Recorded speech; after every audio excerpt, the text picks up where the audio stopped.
정부에서 청년들에게 월세를 20만원씩 지원하기로 발표한 지 조금 시간이 흘렀습니다. 오늘은 정부가 발표한 보도자료를 통해 어떤 내용인지를 함께 살펴보도록 하겠습니다. 정부가 발표한 보도자료에 따르면 중위소득 60% 이하 청년에게 월 20만원씩 1년 동안 월세를 지원하겠다는 것인데요. 이 사업은 올해 8월에 시행 예정입니다. 일단 사업 개요부터 보겠습니다. 첫 번째, 저소득 독립 청년이어야 하는데 이 청년이라고 하는 것은 19세에서 34세를 의미하며 얼마를 주느냐? 20만원씩 준다. 언제까지 주느냐? 1년 동안 준다. 그런데 이 저소득이 어떤 걸 의미하느냐? 청년 가구는 중위소득 60% 이하여야 하며 원가구는 중위소득 100% 이하여야 한다. 그리고 22년, 23년, 24년 3년 동안 한시 사업으로 한다. 조금 더 자세한 내용을 살펴보도록 하겠습니다. 우선 청년들이라면 본인이 이 혜택을 받을 수 있을까?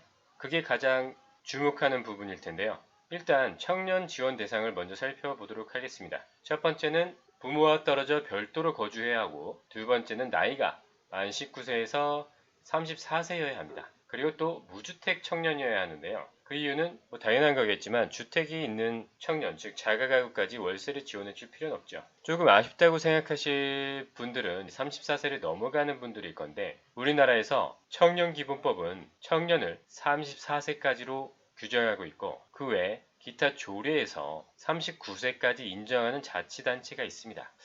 이건 청년기본법을 기준으로 하는 것 같고, 만약에 올해 36살이 되는 87년생의 경우에는 아직 생일이 지나지 않았으면 만 34세가 됩니다.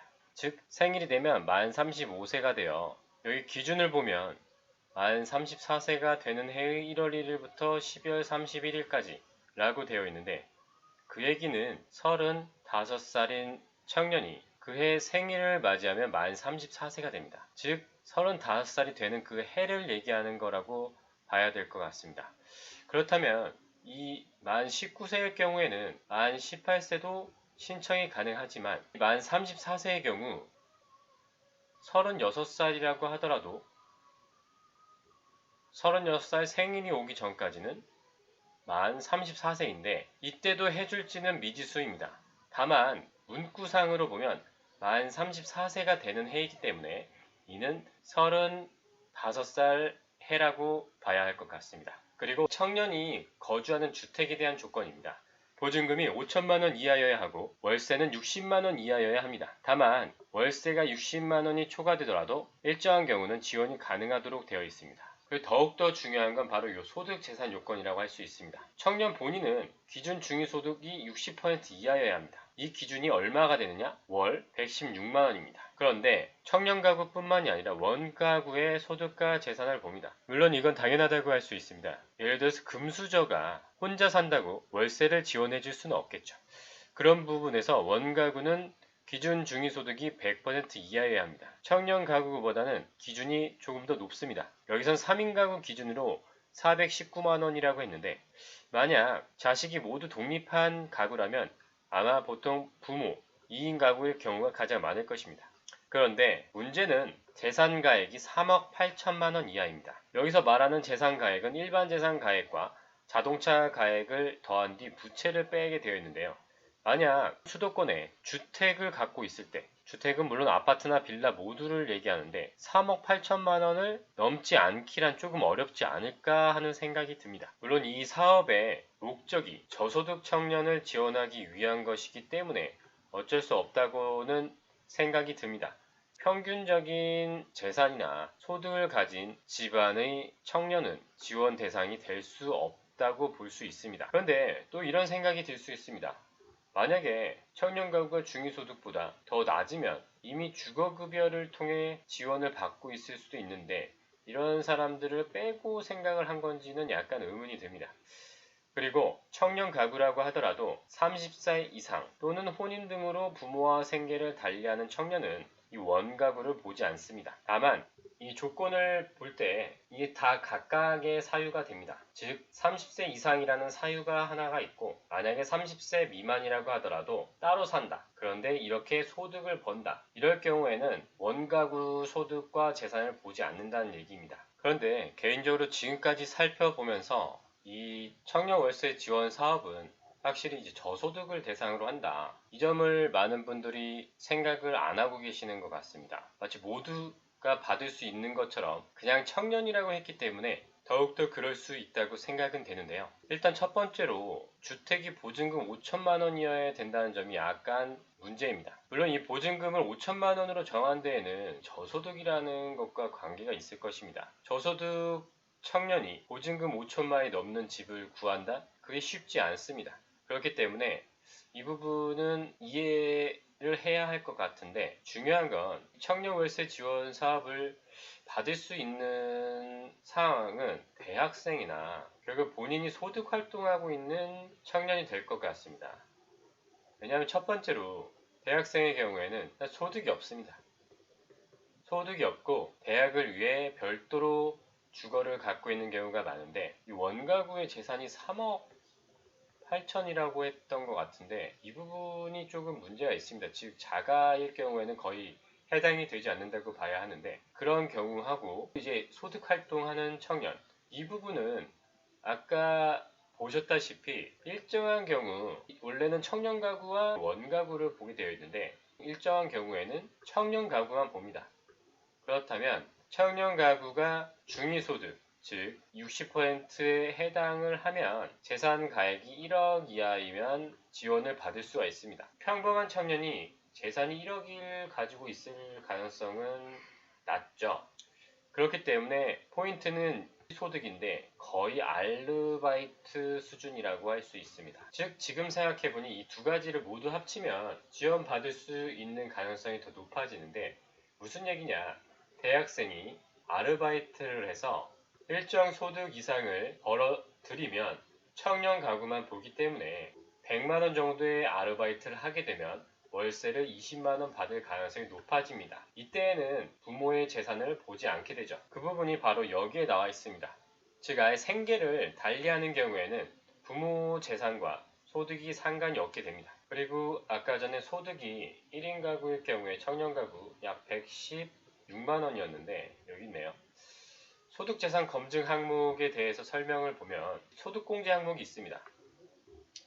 만약 청년이 근로소득만 있다고 하면 200만원을 번다고 했을 때 30%는 공제해주기 때문에 140만원 정도의 소득으로 파악을 할 수 있다는 것입니다. 아까도 말했지만 아르바이트로 116만원 선에서 한계가 있는 게 아니고 이 30% 공제까지 생각하면 150만원일 경우 105만원 정도이기 때문에 이때에도 해당된다고 할 수 있습니다. 문제는 이제 공적 자료로 확인하기 때문에 본인의 소득이 정말로 150만원인지 뭐 이런 거는 꼭 확인을 하실 필요가 있습니다. 아까 전에 주거급여에 대한 얘기를 한 적이 있는데, 주거급여 수급자라고 하더라도 무조건 제외되는 것은 아니고 지급받는 차인분이 20만원보다 적으면 그 부분은 지원해주겠다고 하고 있습니다. 다만 아까 전에 봤을 때 이제 중복해서 지원받는 경우라든지 이런 경우에는 지원을 안 해주는 걸로 되어 있는데, 주거급여 같은 경우에는 중복이 되는 것으로 일단은 파악하시면 될 것 같습니다.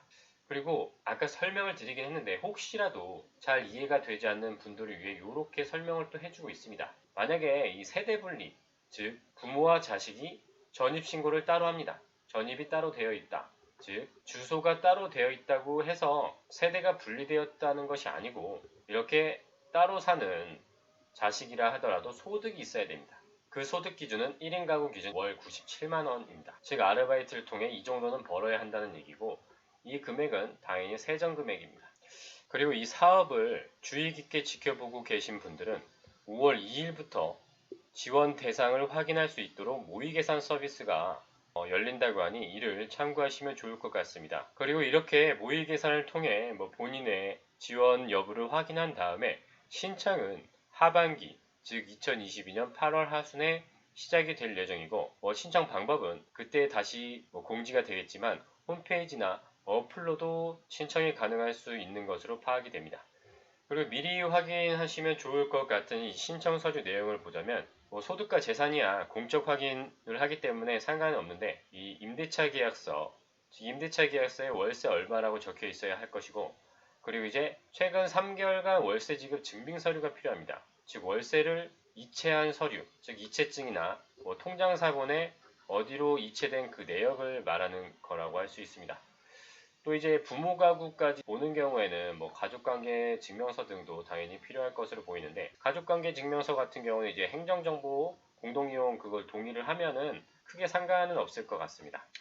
또 대면 신청이 아니고 비대면 신청을 선호하시는 분은 이 복지로에서는 이제 스캔해서 넣을 수 있기 때문에 이걸 이용하시는 걸 추천드리겠습니다. 마지막으로 어떤 서류를 통해서 재산과 소득을 파악하는지를 알고 계시면 도움이 될 것 같아서 일단은 여기를 보여드립니다. 우선 자신의 소득, 만약에 재산이나 그런 건 상관없이 소득만으로 판단을 한다. 그때 아르바이트나 취업이 되어 있다 한다면 이 상시근로 소득을 보게 되는데, 이 소득 자료 중 가장 우선순위가 되는 게 바로 이겁니다. 바로 건강보험공단에 있는 직장가입자 보수월액인데요. 이 부분은 뭐 이런 식으로 확인을 해보시면 되는데, 문제는 이게 취업할 때 그 소득을 정확히 파악할 수 없으면 신고를 조금 애매하게 할 수 있는데요. 즉, 이 4대 보험 담당자가 신규 가입자가 있는 경우 공단에 가입을 신청할 때 이 보수월액을 적게 되어 있습니다. 그런데 물론 뭐 이분에 대해서 연봉을 알면 연봉 나누기 12로 하는 경우는 일반적인데, 혹시라도 이 금액을 잘못 적었을 경우에는 이 금액이 인정되기 때문에 조금 문제가 생깁니다.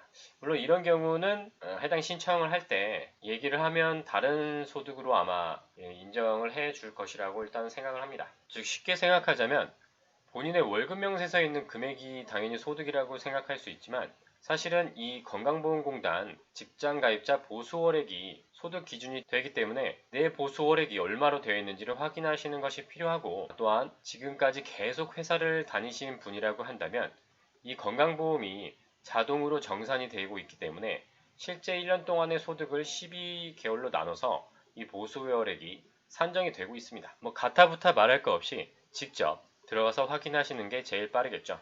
그리고 재산의 경우 가장 많은 이 부동산은 이렇게 산정하기로 되어 있습니다. 주택은 개별이나 공동주택 가격을 적용하기로 했는데, 다른 사업 같은 경우에는 뭐 이렇게 부동산의 재산을 계산할 때 재산세 기준으로 하는 경우가 있습니다. 재산세는 부동산 가격을 100% 인정하는 것이 아니라 60%가 그 과세 표준이라는 게 돼서 산정이 되는데, 여기선 과세 표준으로 하고 있지 않고 그냥 말 그대로 가격으로 하고 있기 때문에 조금 더 높은 금액이 예상이 된다는 말씀을 드린 것입니다. 지금까지 청년 월세 한시특별 지원 사업에 대해서 보도자료를 통해 함께 알아봤습니다. 지금까지 행정튜브였습니다. 감사합니다.